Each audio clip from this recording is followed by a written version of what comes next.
Christianity is symbolized by a cross, most popularly this one. But for the longest time, it wasn't the case, until a pagan emperor made it so, thus preserving a symbol that humanity has actually venerated for thousands of years before: the cross. Hi, my name is Sandra and welcome to Chasing Gods. If you're curious about the origin and meanings of symbols in mythology, make sure you subscribe. Another way of supporting the channel is to like and share the video.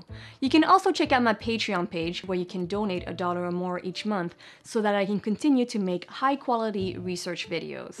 Okay, let's begin with Christianity. How did the cross enter its world? It may seem obvious that its symbol is a cross because Jesus was crucified on it. But Jesus also turned water into wine and healed hundreds of sick people. Why not a symbol of a grapevine or a sick person? Also, it should be noted that Jesus was most likely crucified on a straight or T-shaped beam. A lot of information can be found in studying words. See, the English word cross comes from the Latin word crux to denote the torture device used for capital punishment during the Roman era. Criminals were put in various inhumane ways on these wooden objects, which were most commonly shaped as a pole or a T, and they were to suffer an excruciating slow death. It's actually where the word excruciating comes from. Remember that the New Testament, which recounts the life and death of Jesus, was originally written in Koine Greek, an ancient Greek dialect, and later translated to Latin. So crux was actually translated from stavros, which has the same connotation. In the original Greek New Testament, stavros was often written in an abbreviated form, like this. The Greek letter tav and letter rho were superimposed to form a single character. This monogram, called the tafro or stavrogram, would later become one of the Christian symbols. But until then, it was just a way of abbreviating the device on which Jesus died on. In the first 4 centuries of its prominence, Christianity faced a lot of persecution by the Roman Empire. So Christians had secret symbols in order to recognize each other. There was the ichthys fish, the alpha and omega letters, the dove, and the anchor. There were more, but the cross was not one of them. Until came Constantine I, the first Roman emperor to have converted to Christianity. Before converting, Constantine was a pagan like the majority of the Roman people and their ancestors, worshipping different gods, including the all-seeing and almighty sun god, who's symbolized by a cross. Now you see where I'm getting at. Let's keep going. Rome was going through a civil war in the early 300s, and Constantine, then just a ruler of the Western Rome, was about to become the sole Roman emperor. It was said that on his way to battle against the Roman emperor Maxentius, Constantine and his Gallic troop saw something miraculous in the sky: a huge cross. The following night, Constantine dreamt of Jesus Christ telling him to make what he had seen in the sky the symbol of God, and to conquer by it. Affected by this dream, Constantine ordered for all arms and flags to be marked by a certain sign: the He cross, the first letter of Christ, or Christos. Other accounts say that the mark was a hero, a superimposed monogram of the first 2 letters of Christ, He and Rho. Early biblical authors had a thing with making sacred words into codes by using the first 2 letters and putting a line on top. The New Testament is full of these nomina sacra. In 312, Constantine and his soldiers eventually overthrew Maxentius and his men.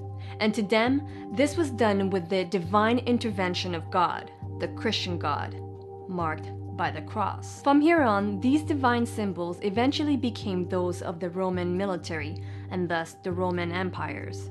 Before Constantine died, not only did he get baptized, but he also made Christianity the official religion of the Roman Empire. Therefore, the He and the Hero also became the symbols of Christianity, along with other monograms based on the initials of Jesus Christ.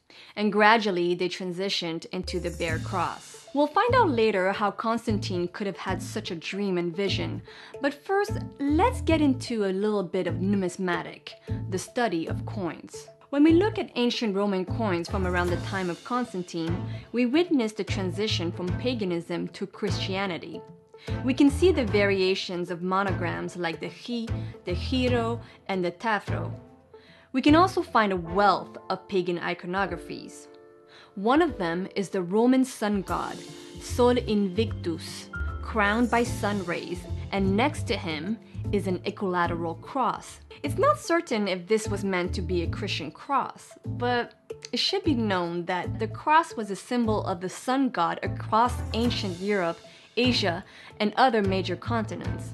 The symbol is also called a solar cross or a sun wheel. It's been found in the Neolithic to Bronze Age of European history, and variations of it are found throughout the rest of the ancient and modern world. The sun god is the all-being protector of truth and justice because it sees everything as it travels across the skies, oftentimes on a chariot led by 4 horses, sometimes 1. Some historians say that the sun cross stems from the look of the chariot's wheel. If we were to go back further in time with those European coins, say 100 BC, we'd be able to find the symbol of the single horse or the single wheel that represent the sun god. And within the wheel is the equilateral cross, which is also found in ancient European artifacts. In ancient Mesopotamia, modern-day Iraq, the sun god was Utu, later known as Shamash. He's symbolized by a sun disk, which is also comprised of a circle within which there is a cross along with crossing sun rays. The sun is a giver of life and therefore also represents life. Many 6th century Christian authors associate the cross with the tree of life. The Ankh of ancient Egypt represents the key of life. It's shaped as a cross with a loop on top and existed as early as the 29th century BC. Throughout the world, especially in Asia, the cross or the wheel exists in the form of a kolovrat, a cross with its arms bent in one direction. This type of cross also bears celestial significance, like the sun or the 4 directions or 4 seasons. The broken arms add the effect of a rotation found universally, like the circling of the planets, the galaxy, and overall life. The cross has been present in our history from as far as we could dig.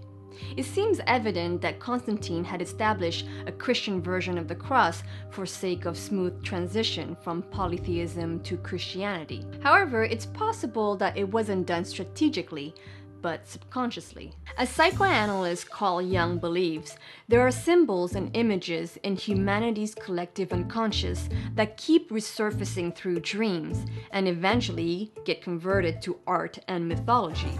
Constantine's dream of the cross as a symbol of God is therefore not incredible. The cross has been venerated for thousands of years before his time and during it. According to Jung, anything we have heard or experienced can become subliminal, that's to say, can pass into the unconscious. The unconscious expresses itself through dreams, and Jung says that our dream life is the soil from which most symbols originally grow.